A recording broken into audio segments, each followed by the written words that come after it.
मंडळी नमस्कार, जय शिवराय. उपवास संकल्पना माहीत आहे तुम्हाला.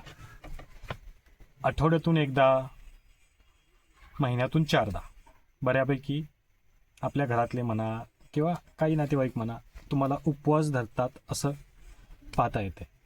म्हणजे उपवास हा संकल्पना तुम्ही जाणता आहात. उपवास धरल्यामुळे शरीराला विश्रांती मिळते, आहारामध्ये बदल होतो.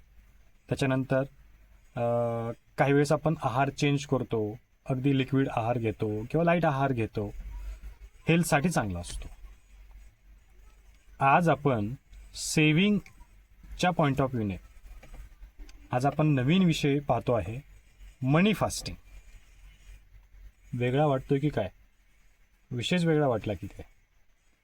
विषय वेगळा आहे पण चांगला आहे. महिन्यातील पर्टिक्युलर डेटला कमीत कमी एक, जास्तीत जास्त 2, तुम्हाला जसं कम्फर्टेबल होईल तसं कोणती एक महिन्यातील डेट तुम्ही फायनल करा. त्या दिवशी कोणताही एक्सपेन्सेस करायचा नाही. पूर्ण पैशाविषयी डिसिप्लिन राहायचं. आज खर्चच करायचा नाही. एकदा ठरवून तर बघूया काय होतंय. आजचा खर्च उद्या करूया, काय विषय जास्त होणार नाही. फायदा मात्र एक होणार. 0.1% म्हणतो मी, किंवा 0.1 वरती काय असेल ते. डिसिप्लिन नावाचा प्रकार त्याच्यामध्ये येईल.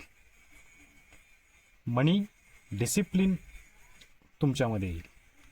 आणि हा विषय खूप महत्त्वाचा आहे सेविंगसाठीचा.